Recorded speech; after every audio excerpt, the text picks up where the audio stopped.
Welcome to Devoted to a Soldier Resource Panel. And the theme tonight is VET DRTI. And with me are two very amazing people. They are the heart of it, Mr. John and Mrs. Kristen Hill. How are you today? We're doing good. How are you? I am doing fantastic. I've been really looking forward to today and talking with you, especially since I met you guys in person the last time I was out there in Nashville at the music event. And you know those people that you like and you follow and you support, and then you meet them and just, I don't know, your energy and your hearts and your soul, you could like feel it. I was like, I like them. I like them even more now. Like, I dig these people. So I'm so excited to share what you're doing. So before we kind of get going here, tell us what is VET DRTI? How did it start? Who are you? VET DRTI started through me and two of my other friends. They're both combat veterans also.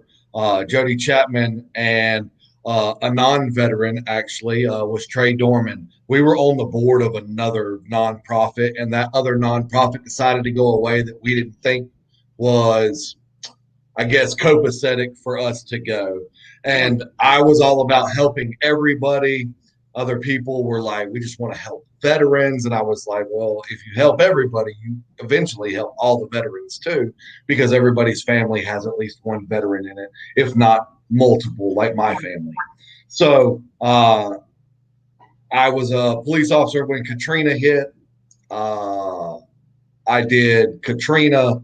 I took 6 months convalescence leave, and I had a lot of family that was devastated by that hurricane. And then, of course, I grew up in Florida, so I was used to hurricanes. And I figured out the best way to help people was just hard work. It's easier to go out and walk up to somebody and say, hey, man, do you need some help getting that tree off your property or, cleaning up your yard? And most people are like, man, I don't have the money. But what seems to happen is when you get down there around that way, when all this destruction's happen, of course, these people are in a chaotic zone that they don't really know what's going on, but you have these other people that are trying to basically rape them for money. Because, people will show up at your house and be like, oh, it's $7,000 for those 3 trees. And then we show up and we're like, hey, we're just going to do it because we just want to help. We just want to volunteer. We just want to, that's how we stay in the fight, is to actually do the disaster relief. So we got started in disaster relief with Hurricane Harvey with the other nonprofit, and they didn't want to take that disaster relief part with the other nonprofit. So we split off and started VET DRTI.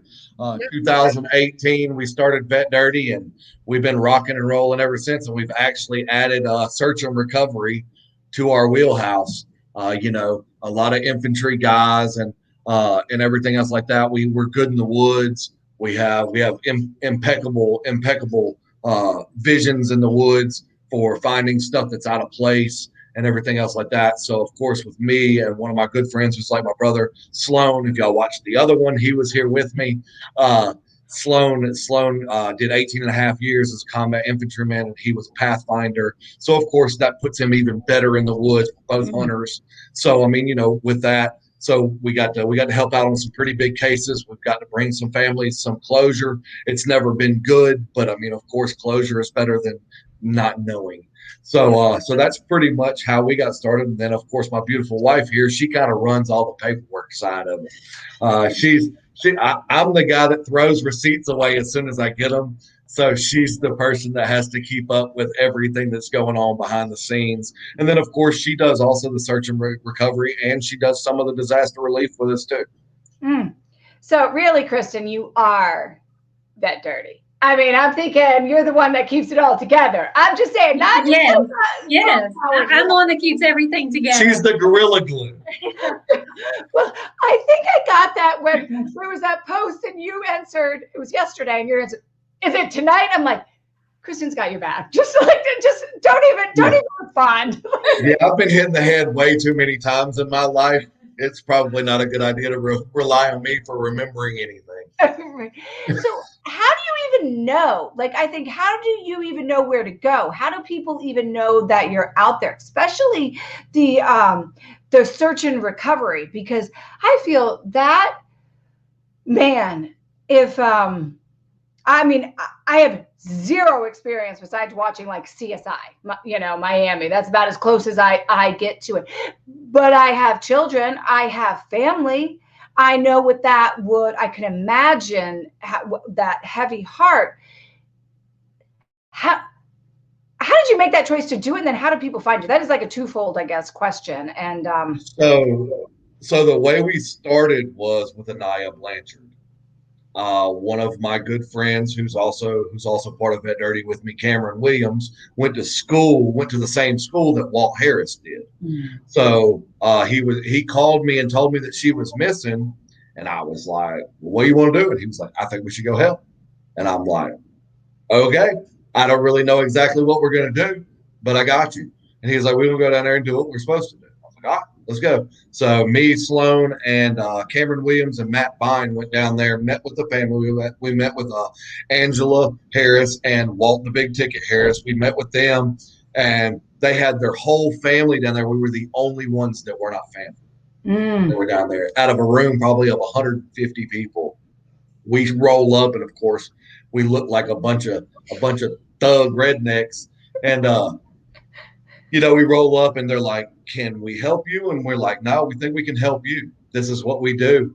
John with HVTs, and me with HVTs, and then Cameron with the Air Force. He worked hand in hand with the pararescue guys and those guys with special operations. So with that, I was like, I think we can help you. We read maps really well. We walk in the woods very well. And we have other friends that move through the communities and everything else. Like me being a retired police officer also helps. So with that, Matt Bine, of course, is a retired MARSOC Marine.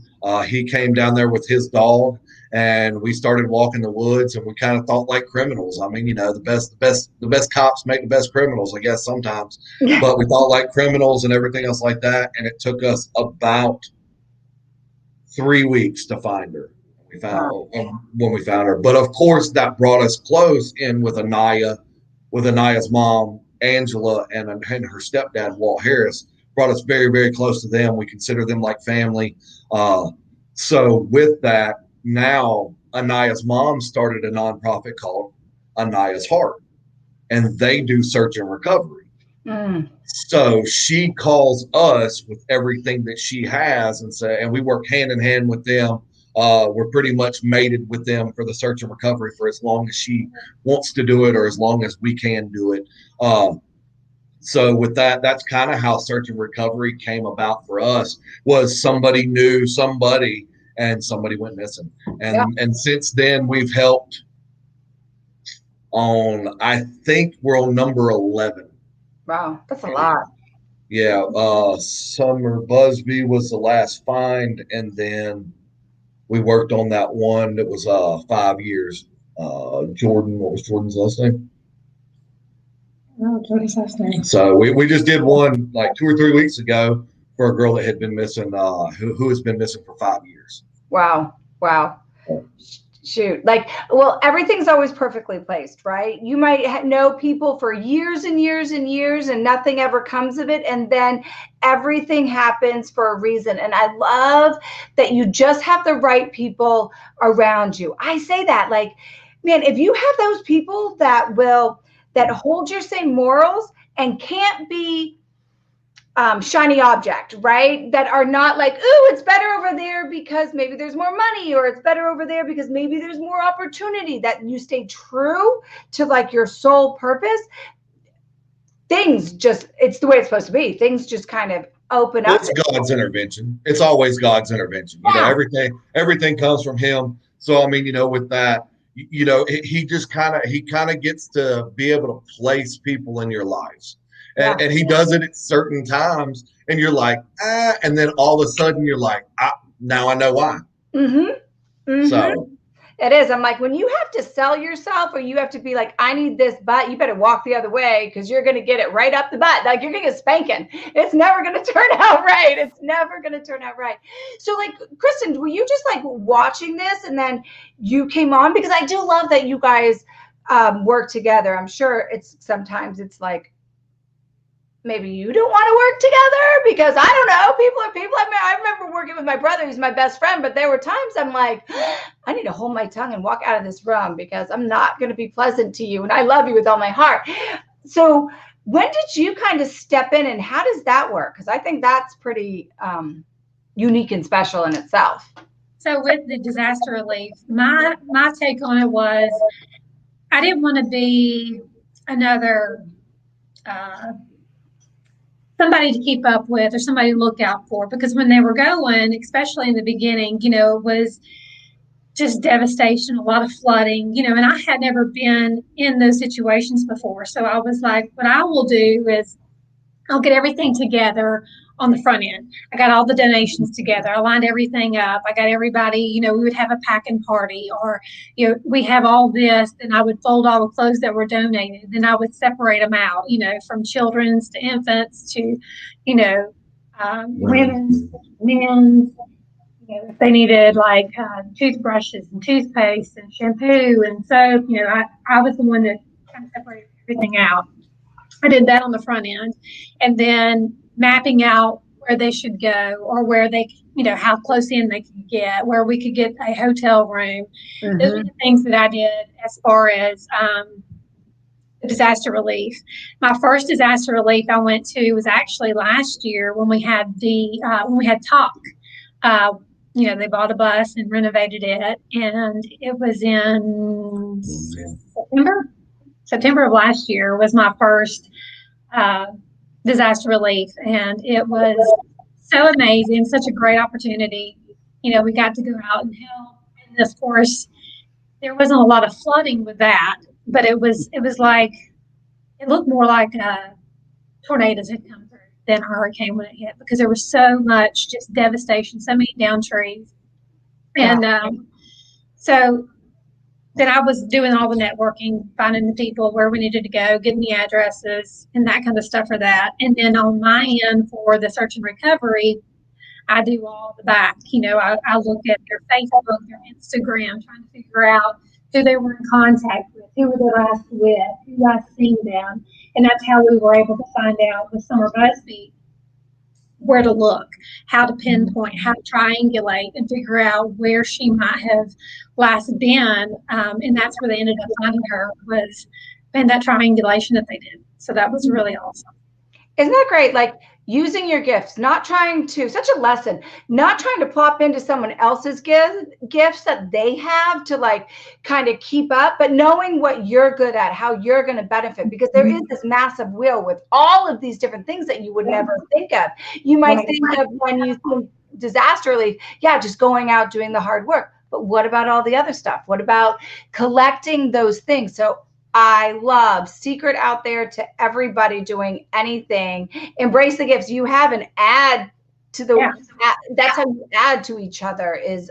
She's very detail oriented. So of course, investigations come easy to her because she's very detail oriented. So that's easier for her. Me, I'd be looking on Facebook and in 3 minutes, I'm watching a cat video. I mean, I don't even know.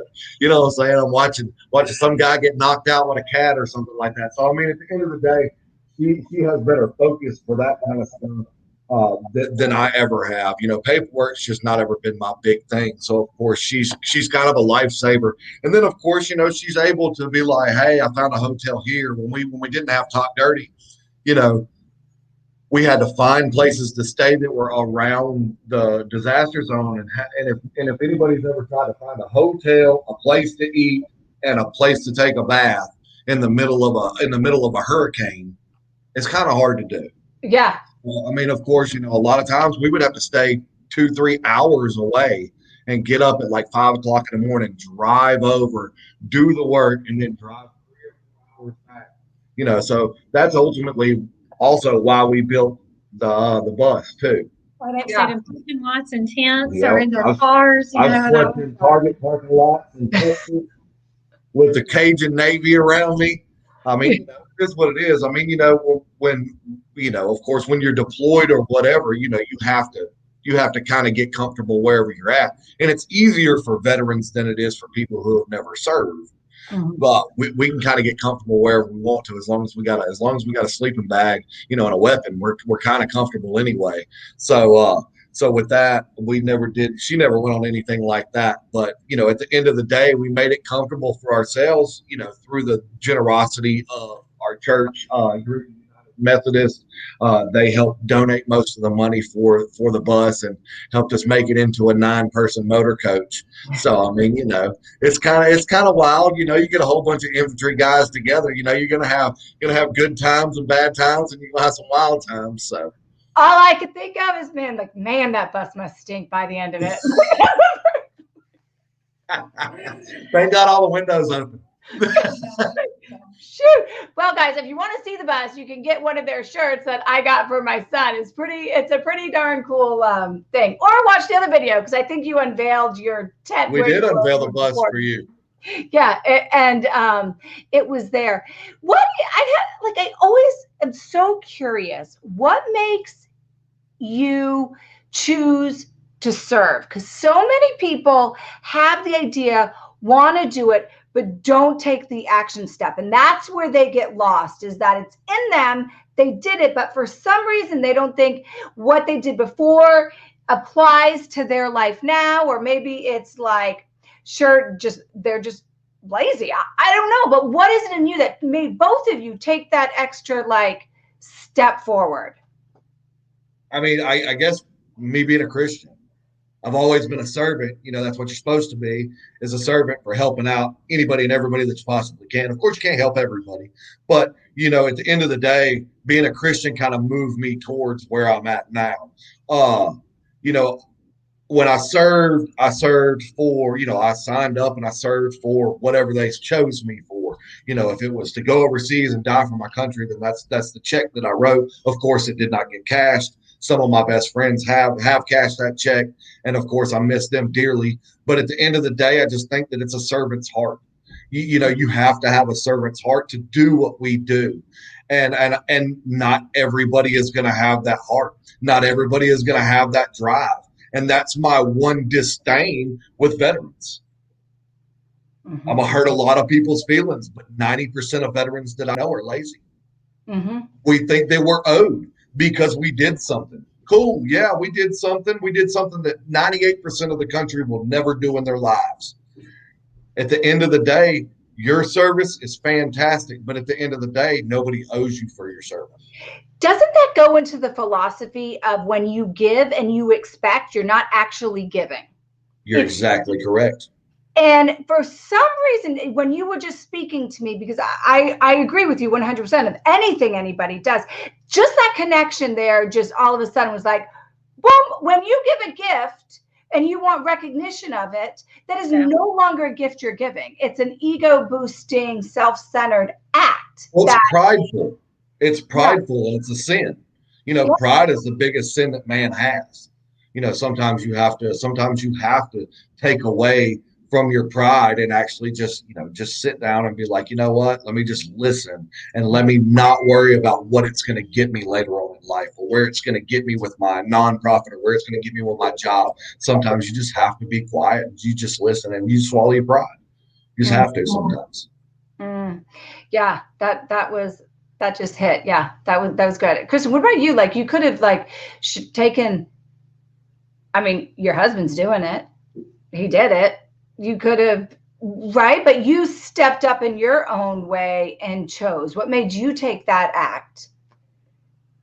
Like he was saying, I'm good at all the paperwork. I'm good at all the administrative, because I've been in an administrative position for 24 years. That's I guess my calling in life is to organize and to keep things together and to keep people focused and moving forward.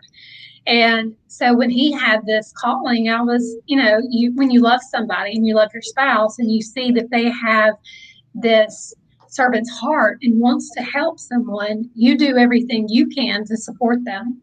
So, I stepped up and I was like, yeah, I think that's a great idea. I love it. What can I do to help? And so my side of it was, all the admin stuff, gathering and the doing and bringing everything together. Being that glue. Yeah, and it's needed. We know that. Man, I love what I love about you, like what I said, and I think what I said in the beginning about how you can feel your energy and feel the love, and there's something just different, and you just kind of solidified and like put it in there, like in stone, from everything more that I learned about how you guys interact together, why you started, the way you think of things. People are attracted to people like that, and people like that will help others. That ripple effect of what you're doing in your life, you'll never know. It can never be measurable, but it's out there. And I think if you sit in it and you just like listen, is when you kind of feel it, right? You can, I don't know, I'll get all like, I don't know, people might be like, woo woo, or like, she's a God-loving woman. Yes, I am a God-loving woman. But I think that's when you feel his work going on, you can actually feel it. And I get that when I'm with you guys. So thank you for that. Thank you. I found something out like working with veterans too. The one thing that we all miss is the camaraderie from being around people that are like-minded, that have the same kind of thought process, same jokes, same dirty mind, same drinking capabilities and everything else like that. All of our vices that we have, but what we have figured out from working with different veterans is that a lot of these nonprofits, combat, the 22 veteran suicides. And what I have found out from doing this with other veterans that have had that thought process of maybe I don't want to be here anymore, is that when they go out with us and they get to work hard and then they get to come back and we're all drinking and, of course, telling lies and telling war stories and everything else like that, they said, this is exactly what I needed to help me move through some of the problems that I have because of my service. And so, of course, and it's funny because I never was the guy for 22 for 22. Just never been that guy, never been that push, because I had so many other friends doing it. It was just easy for me to be like, you know what, I will support y'all on how y'all do it. And then, of course, talking to some of the guys that have served with us now, they're like, man, that's what it's all about right there. It helps people combat, because that's what we do in the military. Military guys work hard. We do. 95% of your military guys work very, very, or guys or gals work very, very hard. That 5% that didn't do the hard job in the military, we still needed them for support. But at the end of the day, that's what you miss. You miss that hard work. And then you get to go and hang out with people that are your like mind. So you feel easier to open up and you feel easier to be yourself. And I think that's what happens is when we move out of, Army, Navy, Marines, Air Force, or even the Coast Guard, we don't feel like the civilian world accepts us enough. And I think with that what we have done has showed them how to combat that, how to find people that are kind of like-minded and be around them, call them and be like, hey man, I'm having an issue today. This is my issue, and have somebody you can talk to. Not that we combat the 22 for 22, because that's not our mission statement, but I have found out that what we do actually helps combat it. Yeah. Without even trying. Yeah, it's organically going to happen just because of who you are, what you're doing, and the community that you surround yourself with. I mean, there's some truth about like-minded people will find like-minded people, and you are the 5 closest people that you are around. So if you're not liking what you see, then that's your truth, man, right? So it makes complete sense that kind of happens, because it's an attraction. Like I said, you're going to attract those kinds of individuals that think the same way. And yeah, it's a hell of a lot easier to relate to somebody that's been in the same boat. Like, it's very easy for me to talk to someone else that is like successful now, but maybe had a really rough upbringing, had their kid at 16, had to like get food off a truck because you were so poor. Like, I get it, because that was my life, right? So I can totally relate to what they're saying and the journey it took, as opposed to someone that was born with a silver spoon in their mouth and never had to work a day in their life. I'm going to get along and be fine with them, but am I going to really, to my core, relate and understand? And first, no, you don't. So I think it's important to not be lazy and let yourself know yourself enough to let yourself kind of go out there and be true. Find it. Yeah, I made the lazy statement, and of course, people like it or they don't like it. But at the end of the day, you want to know the biggest thing that we have a problem with is people volunteering. Yeah.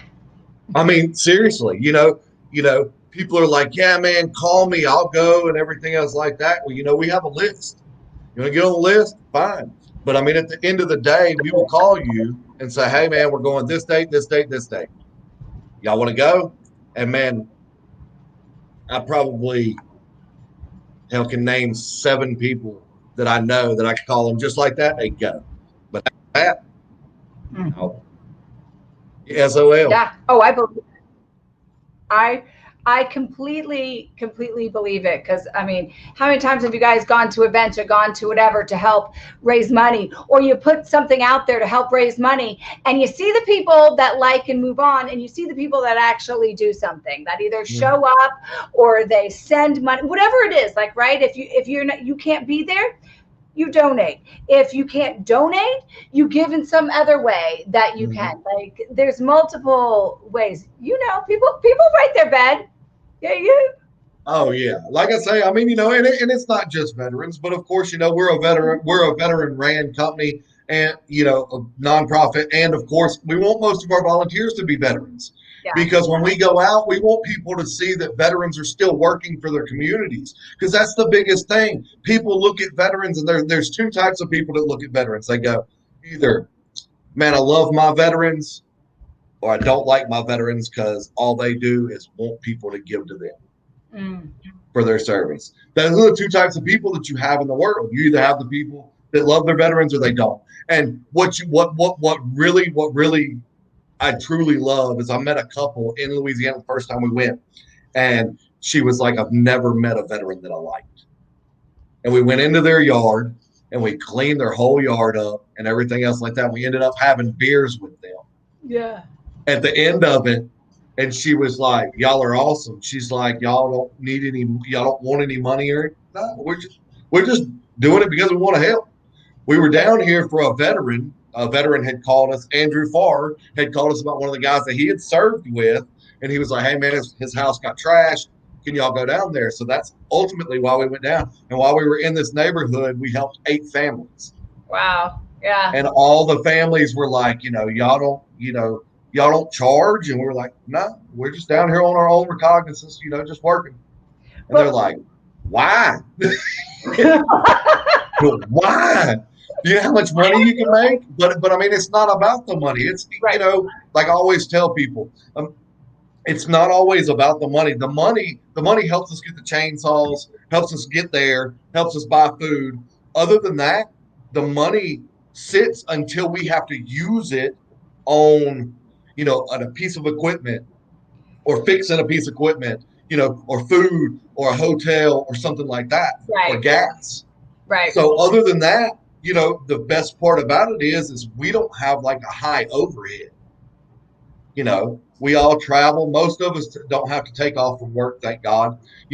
I was very blessed in that aspect to beat cancer and then get retired. But see, as far as even has a purpose, who would have known? Yeah, who'd have known? Because I was one of those lazy veterans. Oh, I promise you. Don't get it twisted. I was one of those guys. I was one of those guys probably. Well, of course, being a police officer, you have to do certain things and everything else like that for your job. But after that, it was all about me. Mm-hmm. It wasn't ever about the community or anything else like that. And then, of course, when I got retired and I figured out damn, I really was lazy. And now I don't want to be lazy no more. What am I going to do with my life? So Yeah. eventually I got in with a group of veterans and I started to learn the 501c3 world.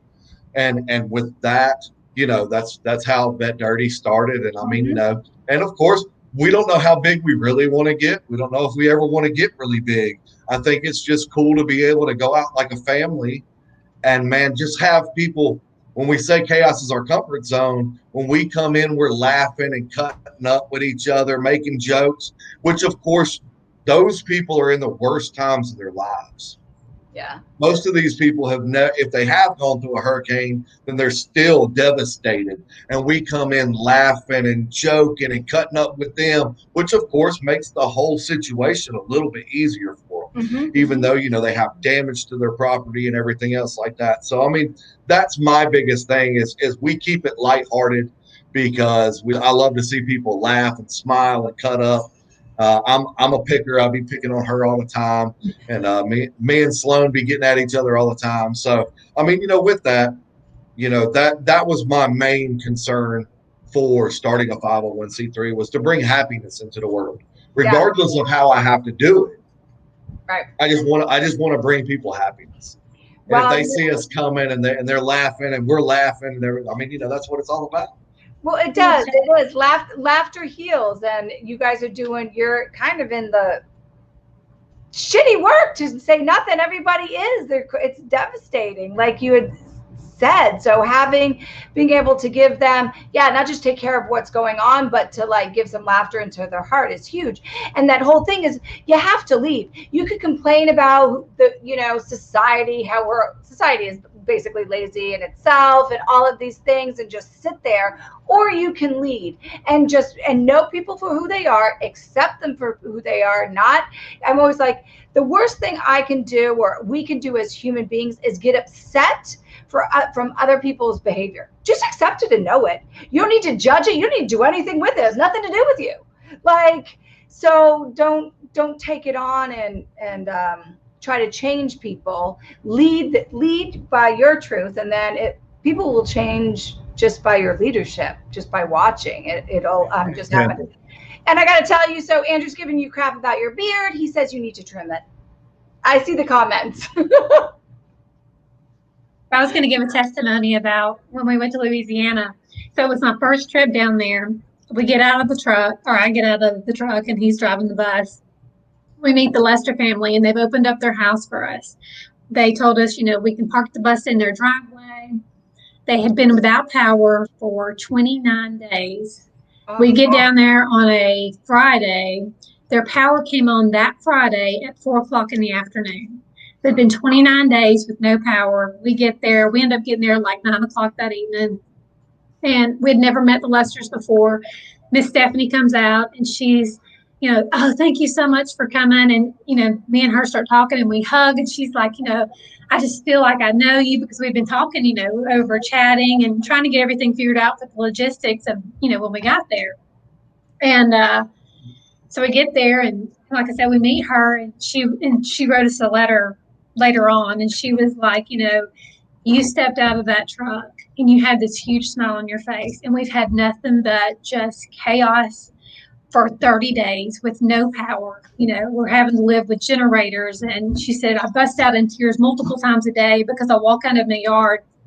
I don't even know where to start. And that's what you hear from most people when there's so much devastation is they walk out and they don't even know where to start. And so she was like, y'all are our family now. We just love y'all. And the other couple that we helped also while we were down there was another elderly couple. They were Mr. and Mrs. Bass. Bass. And they were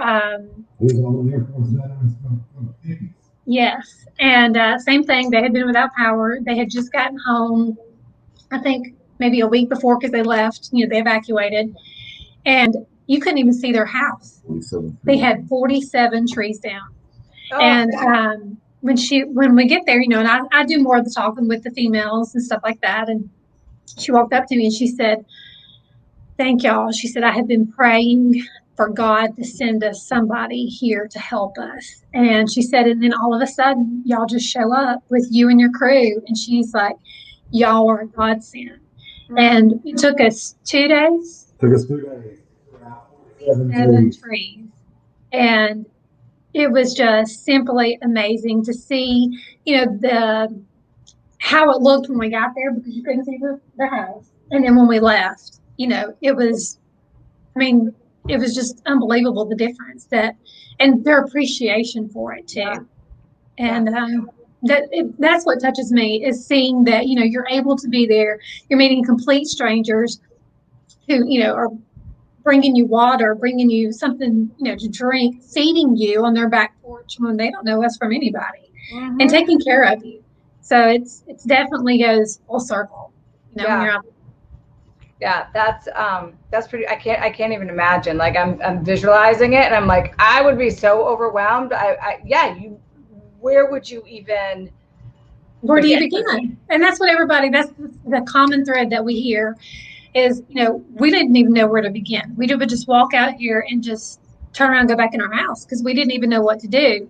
And that's what, it's funny that we use that term chaos so much, because of the chaos is our comfort zone, is the t-shirt brand that we're trying to start that funds the missions for VET DRTI. But it just goes hand in hand with that theme. And what's so repetitive is, hearing them say that. Yeah. Well, it fits it makes sense. It makes complete sense. Oh my gosh, thank you guys so much for coming on and sharing who you are, your heart, your mission, and really what you are doing. So before I let you go, if you can each answer this question of what it means to you. So what does devoted mean to you? I would say devoted means giving 100% of everything you have. Your time, your resources, your compassion. That would be what it means to me. I would guess that devoted means to me. I agree with everything that she said, but I guess devoted means to me is loyalty. Yeah. Just pure D-bred loyalty. I am loyal to you regardless of what you do or who you are or whatever. I'm loyal to you. And it's, and I was infantry, so it's like meeting another infantry guy. That's my brother. I love him regardless, of what he's done in his past or anything else like that. And, and it's hard to find that kind of loyalty in people. I think that loyalty happens for certain people, like throughout their lives. They learn how to be loyal. And see, I was raised loyal. If you went to old Jim Bob down here for tires and that's what your daddy did, guess what? You keep going to Jim Bob until Jim Bob dies or Jim Bob sells his business. So so that's why I'm always loyal to my family. Andrew Farr, I am loyal to everything that he does for other veteran nonprofits. I stick with him. And when I find somebody that I truly love, I'm loyal to them regardless. If they call me in the middle of the night at 3:00 in the morning and be like, "Hey, bro, I need you here." All right, man, where do I need to meet you at? I think that loyalty is because you have to be loyal. It's just like being a Christian. If you're loyal to your faith, then God will take care. Yeah. So true. So true. You guys are amazing. Thank you so much for everything you do. I cannot wait to see you again in person. I know you have a big 5K, right? Yes, we have a 5K May 22nd. Of course, this is her baby. She's doing it for VET DRTI. So we have a 5K and it's at Nakalula Falls in Gadsden, Alabama. Are you going to do like a virtual 5K or just a regular donation for people that can't actually get down there, but they can participate? Yeah, we're offering a virtual as well. Yes. All right. Is that all that up? I should have asked that before. Yes, it's on active.com under Heroes 5K. Okay.